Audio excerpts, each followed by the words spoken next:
Salut à tous, bienvenue au COPAC en Ondes, l'émission du Conseil panafricain de Québec qui vous permet de mieux connaître le Conseil panafricain, ce Conseil panafricain dans ses origines et dans ses réalisations. Alors, je suis Franck Eboa, responsable des affaires économiques. Et aujourd'hui, on a une belle surprise, on va accueillir David Weiser, qui déjà nous a généreusement fait honneur déjà en nous faisant participer à l'épluchette, à la grande épluchette. Voilà, je n'en dis pas plus, on va le présenter tantôt, on va savoir, les gens, c'est qui David, hein, rapidement, et puis c'est qui, c'est quoi Unité Québec. Donc merci d'être là et à tantôt.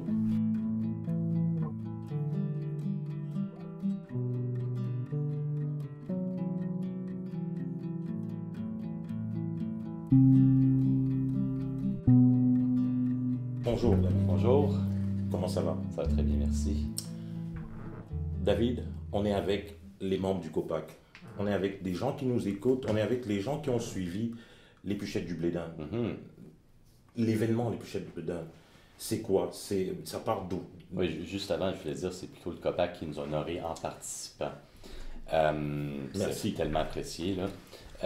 C'est drôle, l'épluchette de blé d'Inde, c'est un concept qui est parti il y a à peu près un mois, une semaine, là. Ça s'est passé à la place éphémère Mhm, de la place des cultures solidaires, qui est un mhm, projet qui a été initié par le CESIC mhm. et Développement et Paix. Le CISIC, Ouais.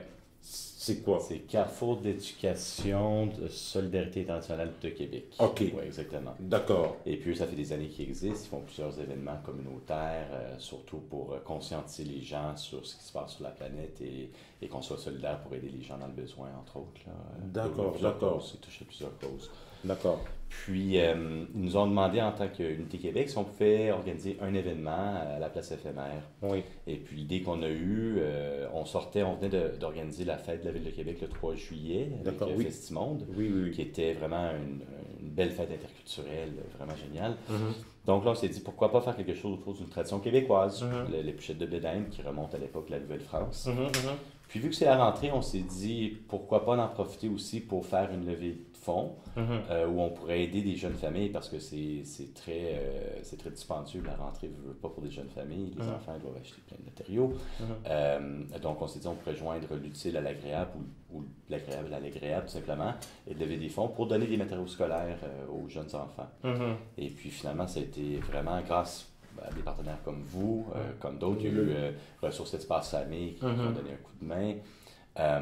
On a levé des sous, puis on a eu pour une première édition 400 personnes et on a donné des matériaux scolaires à 250 jeunes de la région. Oui.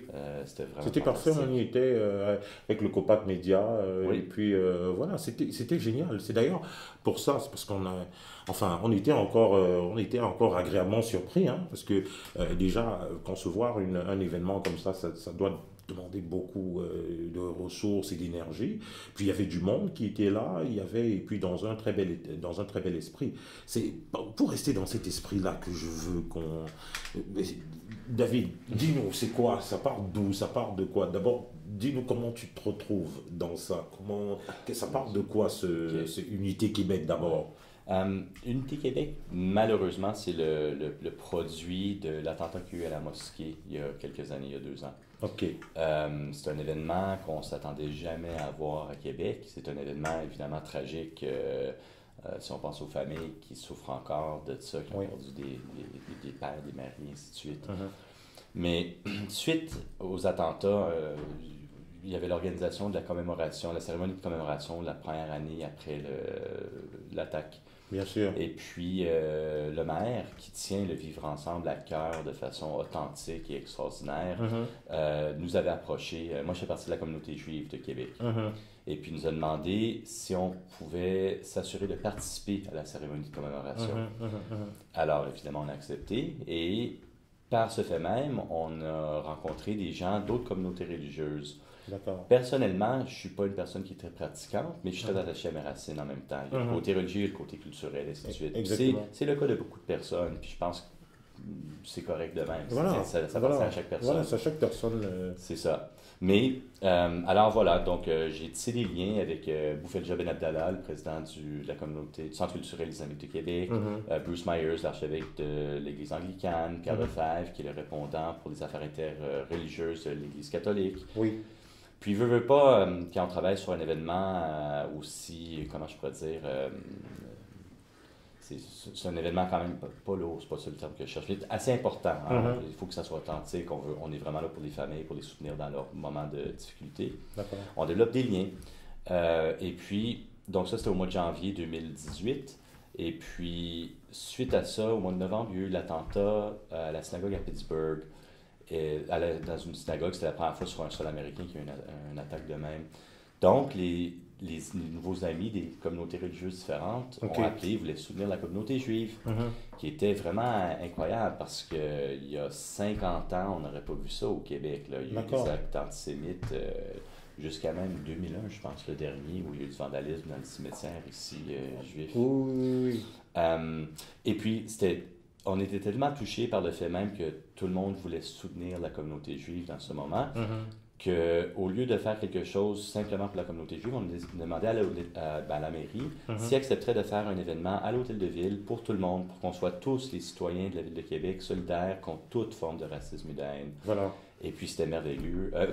Et donc, je veux juste reculer. C'est bien important, malgré que c'est des gens de communautés religieuses différentes qui travaillent ensemble. Le but, c'est pas d'imposer ou d'être un groupe religieux du tout. C'est d'être un groupe d'humains qui veulent le vivre ensemble. Alors, Unité Québec est née de ça. On voulait vraiment former un groupe qui était laïque, complètement laïque, même s'il y a des membres. Puis inviter les membres, peu importe le groupe culturel, les racines, le pays d'origine, la couleur, la religion, tout le monde est bienvenu. Puis dans le fond, notre but, c'est de justement déployer une programmation qui stimule et qui incite les gens à se rencontrer et à échanger. Ça peut être par le dialogue, ça peut être par des activités. L'idée, c'est qu'il faut qu'on apprenne à se découvrir. On a une belle diversité à Québec, c'est une richesse. Puis il faut la découvrir, comme on dit, il faut la découvrir, l'apprécier, la respecter et surtout la protéger aussi. Voilà.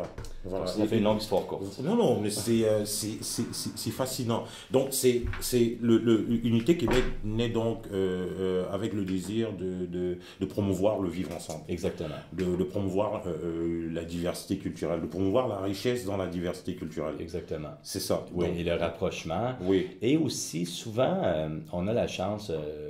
moi, je suis deuxième génération québécois du côté de mon père. Ma mère est née au Mexique. Je suis de la communauté juive. J'ai fait mes études en anglais. Les grands-parents des deux côtés sont de la Russie. Donc, avoir plusieurs racines, c'est naturel. À Québec, quand même, oui. C'est ça. Et je suis né ici. Mon père est né ici aussi. Donc j'ai l'impression... J'adore ma ville. J'ai l'impression que je me suis très bien intégré dans ma ville. Mais j'entends des commentaires de part et d'autre. Et puis, je sais que souvent, les gens sont pas trop certains comment s'approcher ou quel pas faire.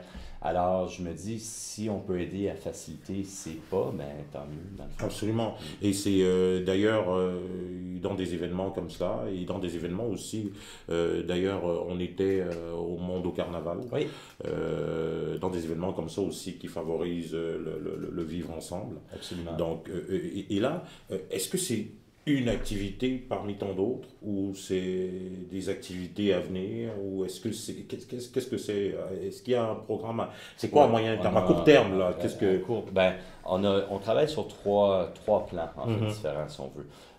C'est sûr que quand on a commencé, c'était surtout des commémorations, puis ça nous fait plaisir d'être là évidemment, puis soutenir les gens qui ont des deuils ou peu importe. Mais on voulait aussi faire des événements festifs. Donc là, on a une bannière qui s'appelle Festimonde. Puis la Ville a lancé un appel d'avis d'intérêt l'année passée pour donner un mandat à un groupe qui organiserait quelques activités dans le cadre du Vivre Ensemble. Et on s'est associé à Motivation Jeunesse, je ne sais pas si vous connaissez. Oui, avec Luc Richer, justement, un de nos partenaires. D'ailleurs, David, il faut qu'on s'organise pour t'avoir toi et Luc ici. Ce sera génial. Oui, bien sûr. Ils font du travail extraordinaire, Motivation Jeunesse. Et puis, en tout cas, on a remporté le mandat.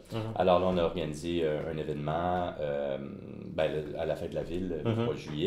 Et puis, donc, on veut organiser quelques événements festifs l'année prochaine. D'accord. On est en train d'en travailler un, justement, Vous savez, pour les fêtes, c'est intéressant aussi, là, Noël qui s'en vient déjà. Je le sais qu'on est juste le mois de septembre, mais bientôt on va avoir toutes les décorations à Costco là, après l'Halloween et tout. On pense qu'il y a quelque chose d'intéressant à faire, donc on est en train de mettre ça en place. On se disait, est-ce qu'on attend l'année prochaine? Mais pourquoi attendre si les décidés sont là et tout ça? Donc, il y a, oui, des événements festifs, mais toujours quelque chose qui incite à avoir un échange. Ensuite, on est en train de mettre sur pied des ateliers de sensibilisation aux différences culturelles, parce que même si on ne veut pas focaliser sur les différences, il faut être conscient qu'elles existent. C'est bien d'apprendre c'est quoi les fêtes, c'est quoi les traditions, la nourriture, la musique, l'art. Bon, c'est sûr qu'on est conscient que les gens sont occupés avec leur vie, leur travail, leur famille et tout, mais on pense que notre société, notre ville, bénéficierait des petits ateliers tout simplement pour mieux comprendre, pour mieux se comprendre. Pour mieux se comprendre. C'est-à-dire que quand on parle de cette diversité-là, quand on parle de la beauté dans cette diversité, encore faut-il bien la connaître, bien voilà. Donc c'est dans des activités comme ça qu'on se découvre réellement. Puis c'est plus facile dans des plus petits groupes, si on veut, de 20 à 40 personnes, mettons. Parce que les événements festifs, c'est génial. Puis là, on a l'opportunité de rencontrer beaucoup de monde, mais vraiment pour pouvoir poser des questions. Poser des questions, oui. Ça, c'est des ateliers, on peut savoir un atelier de travail. Et puis, il faut. C'est du travail, hein, se connaître déjà individuellement, puis vouloir connaître l'autre, il faut le prendre avec sérieux. Mais aussi, par notre expérience et notre recherche, c'est vraiment la seule façon d'aller à la rencontre de l'autre. Exactement. On peut se faire dire de ne pas juger, de ne pas être raciste, de ne pas ça. Mais tant qu'on n'a pas rencontré quelqu'un ou travaillé avec quelqu'un qui est différent, on peut vraiment surmonter les peurs qu'on peut avoir, peu importe. Alors, c'est très important pour nous, ce volet-là. Puis finalement, notre grand rêve, c'est vraiment de faire un espèce de centre interculturel à Québec, un endroit où les gens pourraient découvrir les fêtes et les activités des groupes. Il y a tellement de groupes communautaires à Québec qui font beaucoup de bien, mais si on peut essayer de s'unir et de travailler ensemble pour pouvoir maximiser la mobilisation des gens, on pense que ça serait vraiment intéressant. Donc on travaille là-dessus aussi. C'est ça. Ça, c'est pour le court terme. Là. Ça, c'est pas pour... celui-là, le centre interculturel, c'est un projet longue haleine. Mais les autres, déjà, c'est en cours de route. Oui. On est très contents. Notre première année, officiellement, c'est au mois de novembre qu'on a commencé l'année passée. Donc, on a fait la commémoration de Pittsburgh, la deuxième commémoration de l'attaque à la mosquée, qu'on a fait à l'Université Laval avec le groupe citoyen qui organise ça, qui sont incroyables. La communauté rwandaise nous a demandé d'aider à organiser la commémoration du 25e, c'est la 25e année du génocide. Oui, exactement. Et puis ça, c'est intéressant parce qu'encore là, c'est pas juste nous, c'est les gens, c'est ouvert au Québec. Absolument. Et puis il y a une dame qui s'appelle Lise Gauvreau qui a travaillé beaucoup avec Développement épais, qui a eu l'idée de faire un kassala, qui est une, je ne sais pas si vous connaissez, c'est une forme de poésie africaine en fait. Mais d'habitude, c'est une personne qui peut soit se mettre en valeur ou mettre quelqu'un d'autre en valeur. Là, ce qu'on a fait, c'est qu'on l'a séparé avec 7 personnes de cultures différentes. Et l'idée, c'est que tout le monde expliquait un petit peu d'où il venait, en 6 lignes, d'où il venait et comment ils percevaient le vivre ensemble.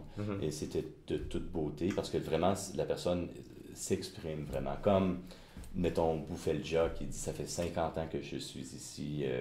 Je mange de la tourtière, mais j'adore encore le couscous à l'agneau à ma mère. » Bien sûr. Mais quand est-ce que je vais être un de vous? Puis naturellement, il se met à pleurer parce que c'est tellement émotionnel.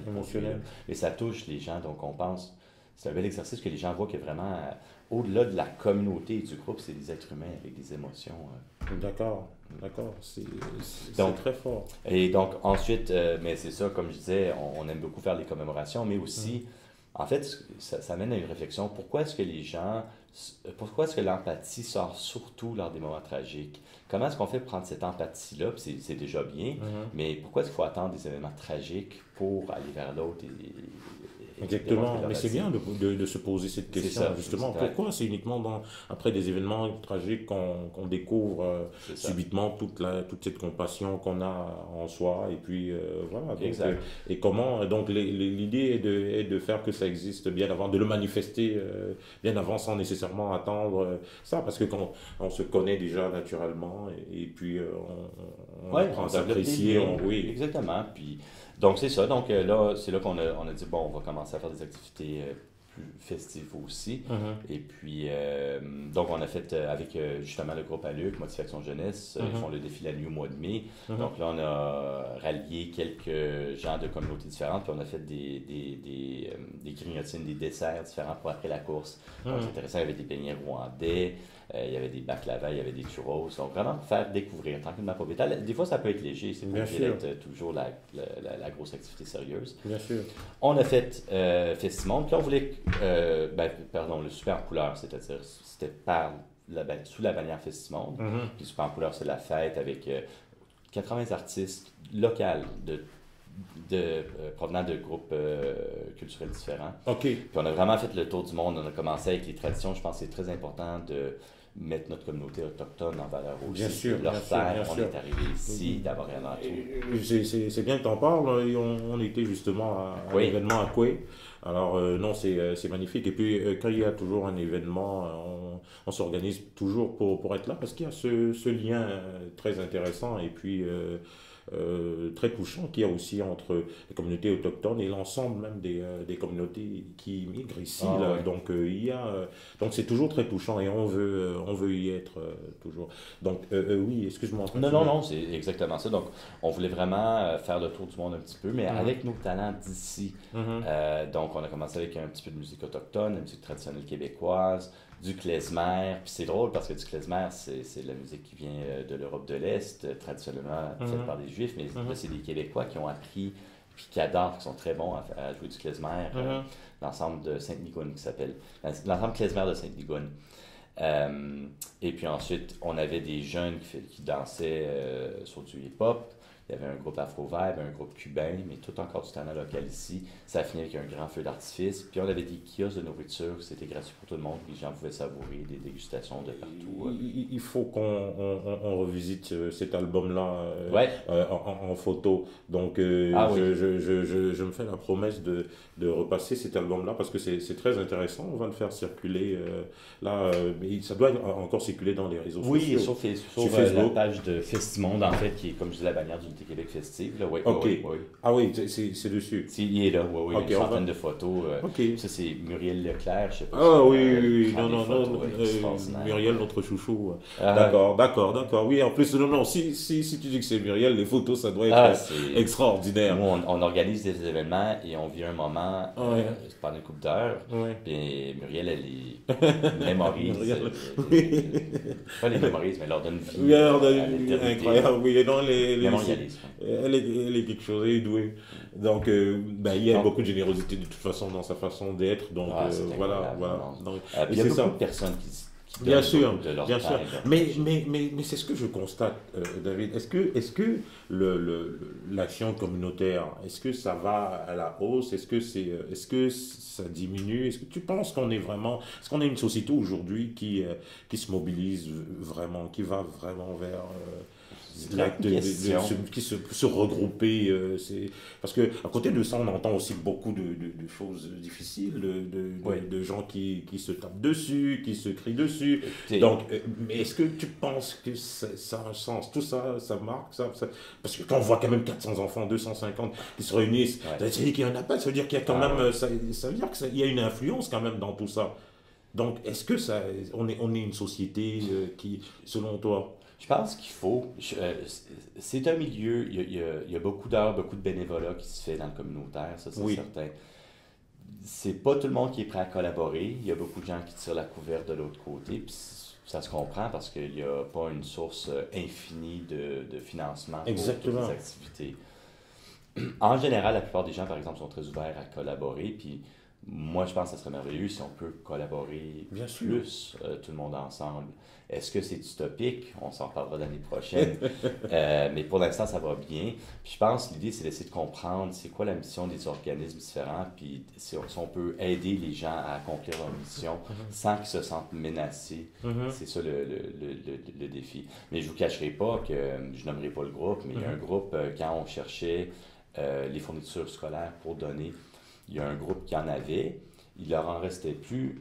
C'est tout à fait normal qu'il y en avait besoin pour leur fête. Mais j'avais juste demandé s'ils pouvaient nous donner le nom de leurs fournisseurs, parce que c'était des sacs vraiment remplis de fournisseurs. Puis on dit non, on ne peut pas vous partager le fournisseur.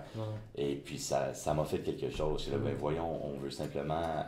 j'ai même dit, est-ce qu'on peut vous faire un don, puis vous pourriez vous procurer les fournitures pour nous? Non. Donc ça j'ai pas fini avec eux. Je vais aller les rencontrer puis voir comment pour savoir. Parce que dans le fond, on veut tout le bien-être. C'est ça, puisque si on parle de ce bien-être-là qu'on veut tous ensemble, je veux dire, est-ce que c'est... Et c'est là, c'est ce qui m'amène à cette question, David. Est-ce que l'acte communautaire aujourd'hui, est-ce que l'entreprise qu'on appelle l'entreprise socio-communautaire, est-ce que c'est devenu une sorte de business aujourd'hui? Est-ce que c'est quoi?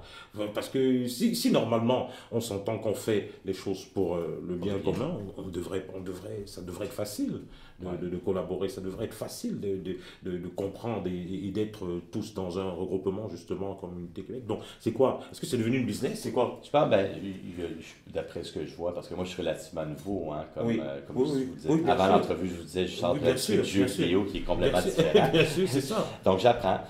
Certains, oui, c'est sûr et certain. Mais par contre, dans le communautaire, non. Je pense pas que c'est comme une business, mais justement, au contraire, je pense que les gens pourraient bénéficier de notions, ne serait-ce que du marketing. Oui.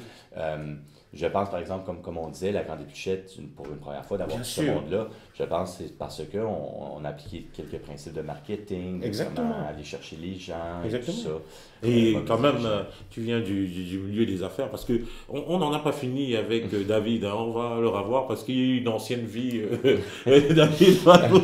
Donc, oui, parce que appliquer des concepts vraiment de marketing, d'entreprise, là, pour que oui. Oui, pour peut-être être le plus efficace possible. Exactement.